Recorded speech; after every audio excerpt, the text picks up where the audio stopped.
Oh, what's going on, guys? Main Elite here, and welcome to my Final Fantasy tier list. Today we're going to list our Final Fantasy games in order of S, A, B, C, D tier, and also the ones that we've not played. So, starting off with things, we are going to start off with Final Fantasy 1, which we have put in the D tier. Now, I remember playing Final Fantasy 1 back in the day on, I believe it was the Game Boy Advance, so it was a long time ago, and I really struggled to just remember a lot of what it was about, so I've put it at D tier because I don't hold any sort of long loving memories for it, and that's probably the same with Final Fantasy 2 and Final Fantasy 3 and Final Fantasy 4. Because, like I say, we played them all on the Game Boy. At some point, I would like to go and get them on the Steam Pixel Remasters and play through them now that I'm a bit older, and see if it sort of rejogs my memory and my love for them. So those are the first 4 Final Fantasy games. Apologies if any of those are your favourites, but this is my list after all. Next, we've got Final Fantasy 5, which, to be fair, I'm not sure if I've played, so I've put it on the not played tab because I honestly can't remember if it's something I've played. And a big shocker is Final Fantasy 6. Now, I know a lot of you are going to fall off your chairs gasping that, oh my god, Maiden Elite hasn't played Final Fantasy 6. And that is true, I'm sorry. Technically, I have played Final Fantasy 6. I've played the intro bit where you're with the mech and you go to the first cave. But that is literally all I have played. Now, one of my friends, Jeff, absolutely loves and raves about Final Fantasy 6. He keeps begging me to play it, so if you guys want me to play it, let me know in the comments. Now, we're on to Final Fantasy 7, which I've gone for the S tier. Now, Final Fantasy 7 is the first game that ever made me cry. Back in the day when Sephiroth killed Aerith. Aerith used to be one of my favourite characters, so I just remember crying in 1997 when I was like 7 years old, crying my eyes out at the fact that Aerith had died. So I've got so many fun and loving memories of this game. I love the combat system, I love the materia system, seeing the summons for the first time as well, they were cool. It's basically the game that got me into Final Fantasy games and RPGs. So Final Fantasy 7 for me is an all-time favourite game of mine. So next we're on Final Fantasy 8, which I've gone for A tier. Now, I really do enjoy Final Fantasy 8. Now, I've got a friend called Simon. You might know him as Smiler, but he'd probably put 8 as an S tier. But for me, I just don't feel like it gripped me and pulled me in as much as Final Fantasy 7. Don't get me wrong, I enjoyed the characters and stuff like that. I enjoyed seeing the summons. It had some really good music, Eyes on Me, things like that. Ultimate Messiah, the sorceress. The story was good. One of my best YouTube videos for views is of Final Fantasy VIII. It's a pulse ammo guide, so if you need help with that, be sure to check it out. But I didn't love the characters as much as I love 7's characters, like Rinoa, Squall, Irvine, Questies, Selphie, Zell. Like, I just don't feel like they're as higher caliber of characters as Final Fantasy 7, so I put 8 in the A tier. Final Fantasy 9, we've gone for S tier. Final Fantasy 9, absolutely loved the game. Once again, brilliant music, melodies of life. The cutscenes were unreal, where you see Odin come down, Bahamut, just the chase scene between the airships with all the black mages and stuff like that. One of my favourite characters, Kuja. Absolutely love Kuja. The whole scene where you're running through the forest when it's getting petrified and your friends get petrified and you've got to try and figure out a way of saving them. The side super boss, Ozma, add that to the list. The Ultimate Weapon grinds, the card game was pretty fun. The only downside I feel about Final Fantasy 9 is the end boss was just kind of out of place. It just didn't feel like it tied into any of the story. Like, you've been chasing, I think it was Garland the whole time, and then all of a sudden there's this futuristic boss just shows up out of nowhere, never heard of him, and then bang, there he is. So I put it in S tier. It was about half and half, but I feel like the positives and the memories outweigh the end boss. So we have gone for S tier for Final Fantasy 9. And in with another S tier is Final Fantasy 10. So a lot of people don't like Final Fantasy 10, but I think it's absolutely brilliant. I feel like the music is unreal in it. I enjoy the combat. The summons look brilliant, and the fact that you can choose the moves that they use, as well as learn new moves and upgrade them, sort of, in a way. Blitzball, absolutely fantastic. Waiting for it to come to another game, but no, my luck, it never will. I like Tidus, I like Yuna, Lulu. There's characters that I don't like, such as Kamari. The game's got one of my favourite summons in Anima, which was like a side sort of secret summon. It had mini games that would drive you absolutely wild, like the Chocobo racing, where you have to dodge the little seagulls and stuff. That used to drive me wild, trying to get the ultimate weapon sigils. So, but overall, like I say, I feel like the story, the characters, the cutscenes, and just the whole tone of the game, I thoroughly enjoyed it. And next up is 10-2, which we've gone for D tier. It was a continuation of Final Fantasy X, but they sort of messed with the combat and introduced dress spheres, which, to be fair, didn't particularly bother me. I didn't mind Yuna, Riku, and Pain as the characters. It had a few laughs with the baddie characters. Obviously, you had Yu Yevon as one of the baddie factions as well. I enjoyed it, but I just feel like it needed more work to it to make it something that was fulfilling to play. Obviously, it had some great music as well. 1,000 Words, like, absolute banger of a tune. The endings, you could have I think it was 4 possible endings, which kind of set up a third game, which we're all still waiting on. But yeah, I've put it in D tier.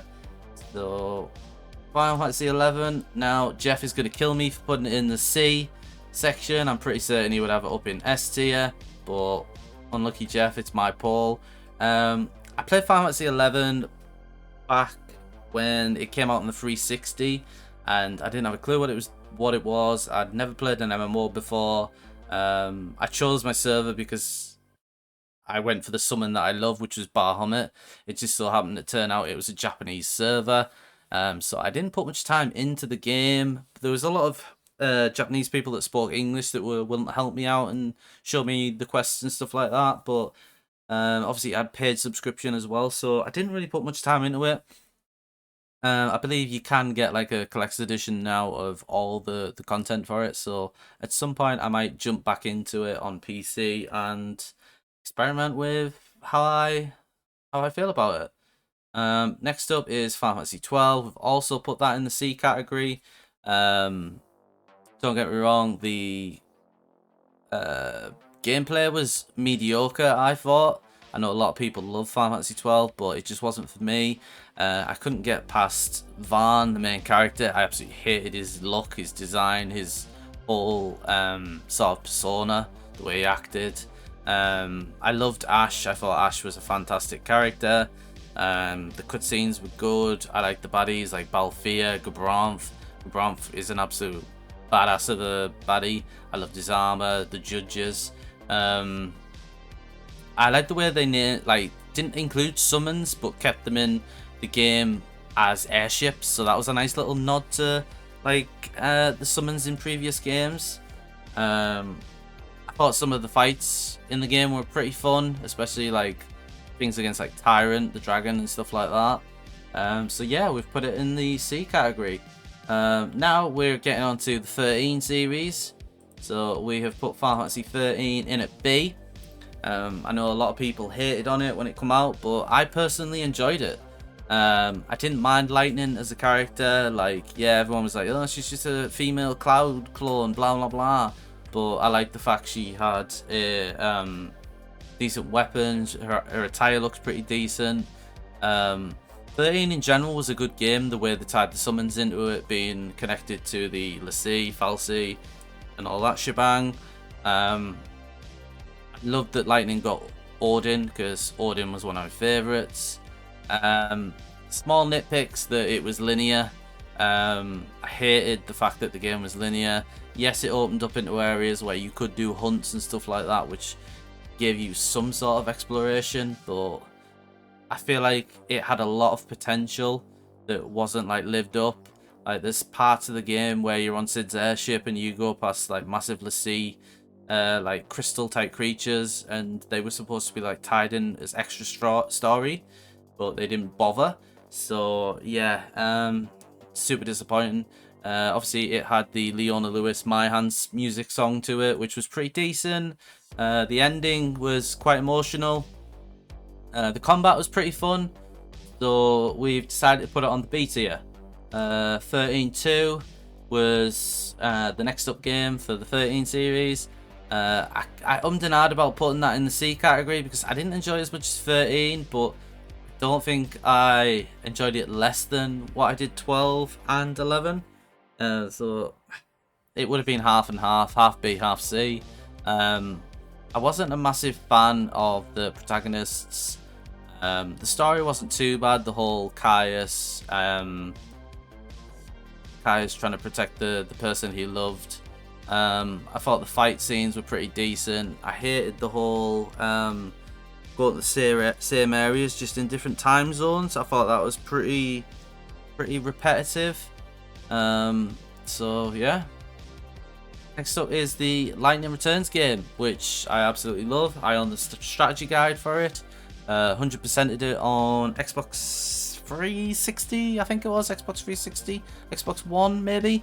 100%ed it, completed it about 3 or 4 times, still own the guide to this day, as I do with Final Fantasy VII and the other Final Fantasy games. I thought the way you changed Lightning's outfits was cool. It added something new to the game. Obviously trying to do as much of the content to sort of progress the story, but also give you enough time, because obviously it was about 13 days to save the world and whatnot. So yeah, some of the boss fights on there were impossibly hard, and I just loved doing it. I remember the day they announced the game was in development, and I just watched like the updates on the artwork from start to finish, and I'm just super excited for it. So yeah, it gets A tier. Now, next up is Final Fantasy XIV, which we've gone for the S tier. Now, I remember playing the original Final Fantasy XIV before it got reworked, and to be honest, I'd have probably put that down in the D category, maybe even a bit lower, because it was pretty awful. But the way they ended the game with a worldwide event of Bahamut just coming along and destroying the world, and then that leading up to A Realm Reborn.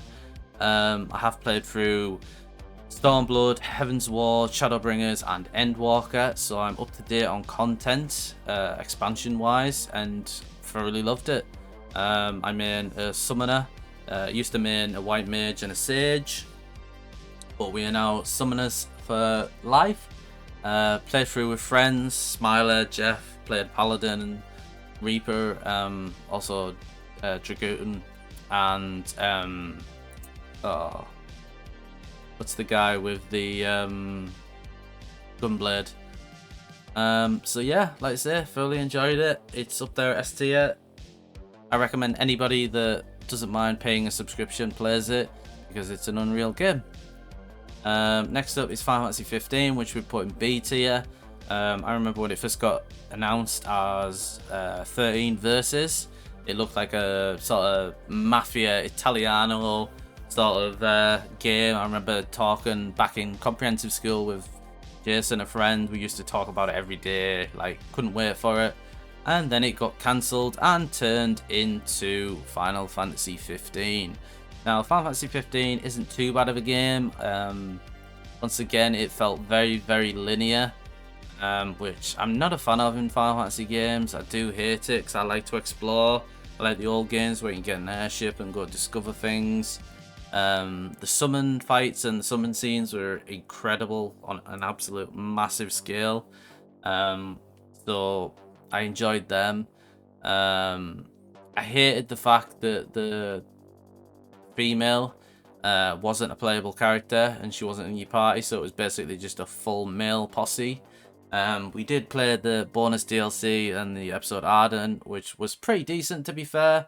It added a little bit more context to what happened when certain characters disappeared from the main game.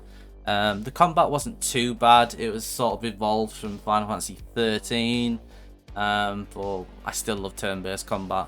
So yep, Final Fantasy 15 is in the B category. So next up is Final Fantasy 16. So Final Fantasy 16, I've only put about 12 hours into it so far. So we've got it in a mixture of S and A category.